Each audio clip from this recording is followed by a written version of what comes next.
Lyca production Subaskaran வழங்கும் super star Rajinikanth, Vishnu Vishal மற்றும் விக்ராந்த் நடிப்பில், டைரக்டர் ஐஸ்வர்யா ரஜினிகாந்த் தயாரிப்பில், இசை புயல் AR ரஹ்மான் இசையில் லால் சலாம் திரைப்படம் உங்கள் அபிமான திரையரங்குகளில். பாஜக தலைமையிலான கூட்டணியில் இணைந்து மக்களவை தேர்தலை சந்திக்க ஆந்திர மாநில எதிர்க்கட்சி மட்டுமின்றி ஆளும் கட்சியும் முனைப்பு காட்டி வருகிறது. அது குறித்த விவரங்களோடு செய்தியாளர் நிரஞ்சன்குமார் இணைந்திருக்கிறார். பேசலாம். நிரஞ்சன், ஒரு மாநிலத்துல ஆளுங்கட்சி, எதிர்க்கட்சி இரண்டு கட்சிகளுமே பாஜகவோட கூட்டணி அமைக்க முனைப்பு காட்டிட்டு இருக்காங்க. இரு தரப்பில இருந்தும் பாரதிய ஜனதா நிர்வாகிகளை சந்திச்சு பேசிட்டும் இருக்கிறாங்க. ஒரு புறம் தெலுங்கு தேசம் கட்சியை சேர்ந்த சந்திரபாபு நாயுடு அவரை பாஜக கூட்டணியில சேர்க்கணும்னு பவன் கல்யாண் ஒரு புறம் முயற்சியும் எடுத்துட்டு இருக்காரு. இப்படி இருக்கக்கூடிய சூழ்நிலையில ஆந்திர மாநிலத்துல அரசியல் நிலவரம் எப்படி இருக்கு? அடுத்தடுத்த நகர்வுகள் எப்படி இருக்க போகுது?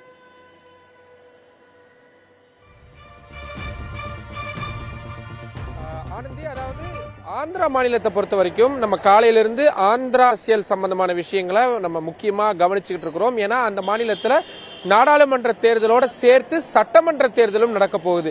கடந்த 2019ஆம் ஆண்டு நடந்த தேர்தலின் பொழுது மக்களவை மற்றும் சட்டமன்றம் இந்த இரண்டுத்திலுமே YSR காங்கிரஸ், ஜெகன்மோகன் ரெட்டி தலைமையிலான YSR காங்கிரஸ் பெரிய வெற்றியை பெற்றிருந்தாங்க. மொத்தம் 25 நாடாளுமன்ற தொகுதி இருக்கக்கூடிய சூழல்ல 22 இடங்களை அவங்க கைப்பற்றியிருந்தாங்க. அது மிகப்பெரிய வெற்றியா பார்க்கப்பட்டது. ஆனாலும் கூட அவங்க மத்திய அரசுல எந்த வகையிலும் பங்கு பெறல. தேசிய ஜனநாயக கூட்டணியில இணையில பாஜகவுக்கான ஆதரவை தெரிவிக்கல, வெளிப்படையா தெரிவிக்கல. ஆனா மறைமுகமா அத்தனை ஆதரவுகளையும் அந்த கட்சி கொடுத்துக்கிட்டு தான் இருந்தது. கடைசியில இப்போ அந்த கட்சிக்கான பெரிய பிரச்சனையாகவும் அதுதான் மாறி இருக்கு அப்படின்றதுதான் அரசியல் வியூகம் வகுக்கக்கூடியவங்களுடைய கருத்தா இருக்கு. 5 ஆண்டுகள்ல நிதி சம்பந்தமான விஷயங்கள்ல இப்ப எப்படி தென் மாநிலங்கள் புறக்கணிக்கப்படுது அப்படின்ற குரல்கள் வலுவா எழ தொடங்கி இருக்குதோ, அது கடந்த சில ஆண்டுகளாகவே ஆந்திரால தொடர்ச்சியா எழுந்துகிட்டு இருக்கிறத பார்க்க முடியுது. அதனால பாரதிய ஜனதா கட்சி கூட அவருடைய இணக்கம் அப்படின்றது ஒரு பெரும் சவாலா இருக்கும். அதுவும் வர இருக்கக்கூடிய இந்த நாடாளுமன்ற தேர்தல் மற்றும் சட்டமன்ற தேர்தலில் ஜெகன்மோகன் ரெட்டி அவர்களுக்கு பெரிய பிரச்சனையாகவும் அது இருக்கும் அப்படின்ற விஷயம். ஆனா அதே நேரத்தில் ஏன் அவர் சந்திச்சாரு அப்படின்ற ஒரு விவகாரமும் இருக்கு. இதுக்கு மிக குறிப்பா சொல்லணும்னா, தெலுங்கு தேசம் கட்சியுடைய தலைவராக இருக்கக்கூடிய முன்னாள் முதல்வரான சந்திரபாபு நாயுடு பாஜகவுடன் இணையறதுக்கான, அதாவது அந்த கூட்டணியில இணையறதுக்கான வாய்ப்பு அப்படின்றது ரொம்ப பிரகாசமா இருக்கு.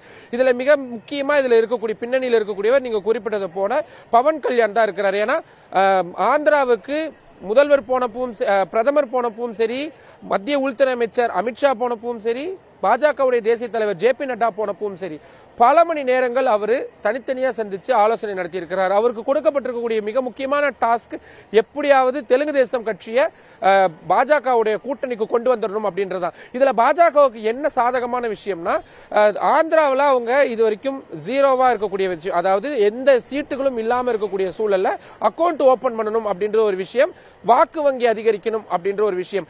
இப்போ தெலுங்கு தேசம் கட்சிக்கு தான் ஆந்திராவில் சாதகமான ஒரு காற்று இருக்கு அப்படின்றதுனால காற்றுள்ள போதே தூற்றிக்கொள்ளு அப்படின்ற அந்த பழமொழிக்கு ஏற்ப இந்த சூழலை பயன்படுத்தி தெலுங்கு தேசம் கட்சி கூட கூட்டணி அமைச்சா தங்களுடைய 2 இலக்குகளும் சுலபமா கிடைச்சிரும் அப்படின்றது பாஜகவுடைய ஒரு வியூகமா இருக்கு. சோ அதனாலதான் 2 கட்சிகளுமே தங்களால முடிஞ்ச வரைக்கும் இவங்க 2 கட்சிகள்கிட்டையும் பேசி பார்ப்போம் அப்படின்ற நகர்வுகள் கடந்த 2 நாட்களா டெல்லியில மிக விரிவா நடந்துகிட்டு இருக்கக்கூடிய சூழல்ல பாஜக தான் முடிவெடுக்க போது. அப்கோர்ஸ் அவங்களுக்குன்னு ஒரு டீம் இருக்காங்க, அனலைஸ் பண்ணுவாங்க, நம்பர்ஸ் பார்ப்பாங்க, யாருக்கு வெற்றி வாய்ப்பு இருக்கு அப்படின்ற நம்பர்ஸ் எல்லாம் பார்த்து தான் டிசைட் பண்ணுவாங்க. பட் 2 தலைவர்களுமே டெல்லி நாங்க பாஜக தலைவர்களை சந்திச்சதுக்கான காரணம் வெவ்வேறு சொல்லப்பட்டாலும் அதில் இருக்கக்கூடியது முழுக்க அரசியல் தான் அப்படின்றதுதான் டெல்லி வட்டாரங்கள் தெரிவிக்கக்கூடிய தகவல்களா இருக்கு. ஆனந்தி, ஆந்திர மாநிலத்தின் அரசியல் நிலவரம், அங்கு களம் எப்படி இருக்கு என்கிற விவரங்களை பதிவு செஞ்சிருக்கீங்க. நன்றி நிரஞ்சன். லைகா புரொடக்ஷன் சுபாஷ்கரன் வழங்கும் சூப்பர் ஸ்டார் ரஜினிகாந்த், விஷ்ணு விஷால் மற்றும் விக்ராந்த் நடிப்பில், டைரக்டர் ஐஸ்வர்யா ரஜினிகாந்த் தயாரிப்பில், இசை புயல் AR ரஹ்மான் இசையில் லால் சலாம் திரைப்படம் உங்கள் அபிமான திரையரங்குகளில்.